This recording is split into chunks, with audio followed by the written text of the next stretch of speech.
안녕하세요. 한국 유일의 상설법정 중재기관인 대한상사중재원 국제중재센터의 이상엽 미국 변호사입니다. 우리는 일상에서 크고 작은 갈등에 휘말립니다. 갈등의 배경에는 각자 다른 이해관계, 그리고 주어진 사실을 바라보는 시각이 다르기 때문이죠.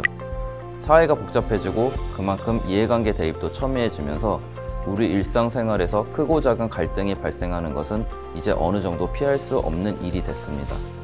이 상황에서 가장 중요한 것은 슬기롭게 갈등을 봉합하고 분쟁을 풀어가는 것입니다. 비즈니스 관계에서도 마찬가지입니다. 거래의 규모가 크든 작든 잘 이어져 오던 관계가 예상치 못한 사유로 인해서 삐그덕거리기도 하고 더 나아가면 실제 분쟁으로 비화되기도 합니다. 많은 분들이 이러한 분쟁을 해결할 법률적인 방법으로 법원에서 이루어지는 재판, 즉 소송제도를 떠올립니다. 하지만 소송이 분쟁을 해결하는 유일한 방법은 아닙니다. 오히려 소송의 경우 한 번에 끝난다는 보장이 없고 항소와 상고를 거치면 수년씩 걸리기도 합니다. 이 과정에서 발생하는 막대한 경제적, 감정적 비용은 특히나 중소기업 및 소상공인 여러분께는 그 부담이 더욱 크실 것이라고 생각됩니다.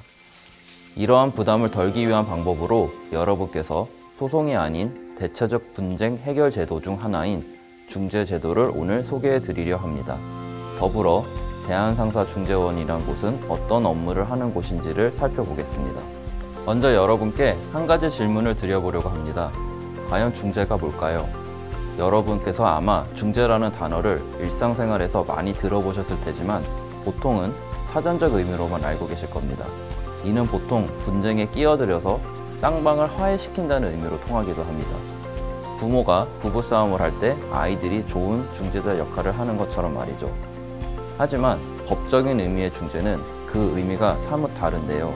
법적인 의미의 중재는 이처럼 대한민국 중재법 제3조에 정의돼 있듯 당사자 간의 합의로 재산권상의 분쟁, 그리고 당사자가 화해에 의하여 해결할 수 있는 비재산권상의 분쟁을 법원의 재판에 의하지 아니하고 중재인의 판정에 의하여 해결하는 절차를 말합니다. 이게 사뭇 어떤 의미인지 아직도 잘 이해가 안 되실 수도 있으실 텐데요. 사실 여러분이 일반적으로 알고 계시는 중재의 개념은 법적인 영역으로 치환을 하면 협상 혹은 알선의 개념입니다. 하지만 이들은 법적인 구속력이 없습니다. 법적인 구속력이 없다는 것은 서로 합의에 이르렀다 한들 지키지 않아도 그만이라는 말도 될 수가 있다는 것인데요. 서로 합의한 내용을 지키라고 강제할 수 있는 수단이 없다는 말입니다. 법적인 구속력이 있는 것은 바로 아까 말씀드린 법원에서 행하는 소송, 그리고 제가 속한 대한상사중재원 혹은 여러 중재기관에서 해결하실 수 있는 중재제도가 있습니다.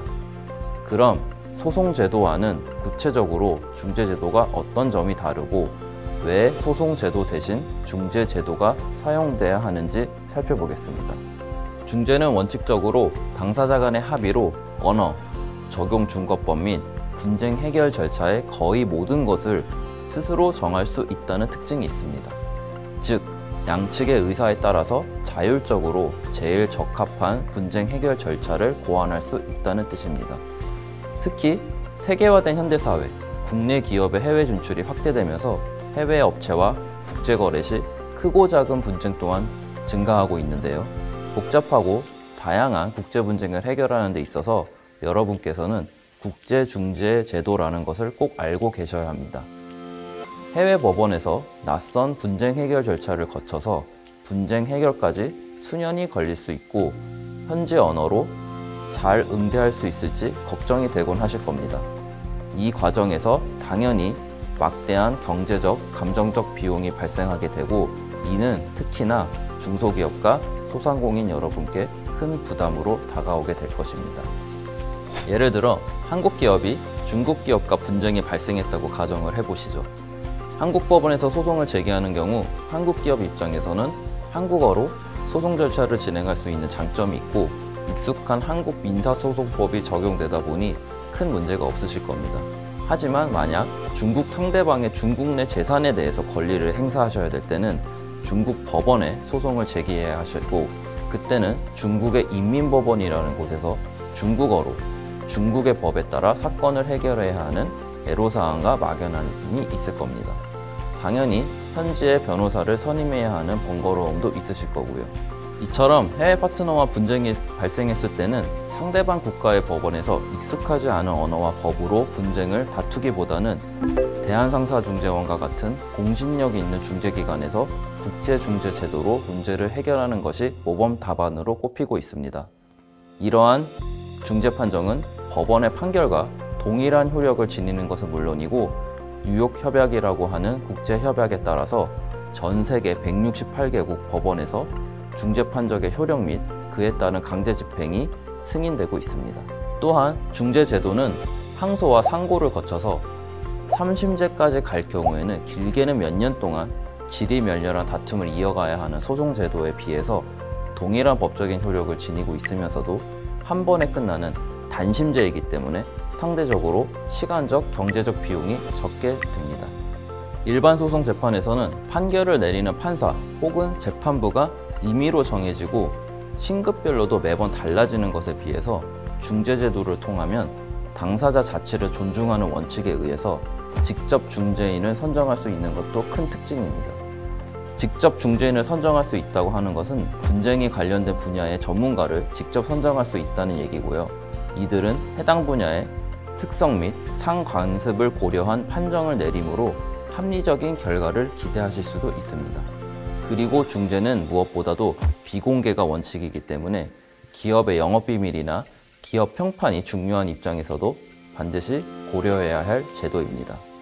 다만 중재 절차로 분쟁을 해결하기 위해서는 양 당사자가 분쟁을 중재로 해결하겠다라는 취지의 합의를 꼭 해주셔야 합니다.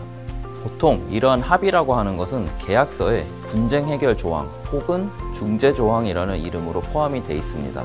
그리고 사실 당연히 돼 있어야만 합니다. 이는 해당 계약서에 정리된 비즈니스와 관련해서 당사자 간에 분쟁이 발생했을 때 어디에서 어떠한 절차에 따라서 분쟁을 해결할 것인지를 미리 정하는 것으로 계약서 내에 이러한 사전적인 합의가 없다면 문제가 생겼을 때 중재 제도로 해결을 하고 싶으셔도 할 수가 없습니다. 한국 법원에 소송을 제기해서 해결할 수 있지 않겠냐라는 의문을 가지실 수도 있으실 텐데요. 문제는 그렇게 승소 판결을 받더라도 해당 판결을 상대방 국가에서 집행할 수 있는 강제력이 전혀 없다는 것입니다. 따라서 여러분께서는 이런 리스크에 꼭 대비하셔서 중재 합의를 하셔야 하고 이러한 합의는 중재 제도를 활용하기 위한 최소한의 선결 조건이라고 할 수 있습니다. 제가 속한 대한상사중재원이 상담을 해드리는 대부분의 국제 분쟁 사건들을 돌이켜보면 이렇게 중요한 분쟁 해결 조항은 물론이고 계약서조차도 갖추지 않은 케이스를 상당히 많이 접하게 됩니다. 향후 분쟁이 생길 수도 있음을 간과하기도 하셨고 하루라도 빨리 비즈니스를 시작하기 위해서 급한 마음에 미처 챙기지 못하셨을 수도 있습니다만 특히나 이런 아쉬운 현상은 적절한 법률적인 조언을 구하기 어려우신 소상공인 그리고 중소기업인 분들께서 많이 나타나게 됩니다. 계약서 내 중재 조항을 작성하실 때는 아무래도 전문적인 지식이 없이는 쉽지 않으시기 때문에 대한상사중재원이 제공하는 표준 중재 조항을 활용하실 것을 권장드립니다. 특히 국문 계약서의 경우에는 대한상사중재원을, 영문 계약서의 경우에는 Korean Commercial Arbitration Board, KCAB라는 중재기관명을 정확하게 기입하실 것을 당부드립니다. 계약서 내에 중재 조항이 삽입돼 있지만 관할 중재기관이 대한상사중재원이 아니라 다른 중재기관으로 기입돼 있을 경우에도 대한상사중재원에서 원하셔도 사건을 취급하실 수가 없기 때문입니다. 지금까지 국제중재제도의 전반적인 개념에 대해서 알아보았습니다. 다음 차시에서는 국제중재제도를 실제로 어떻게 활용하면 되는지 구체적으로 알아보도록 하겠습니다. 감사합니다.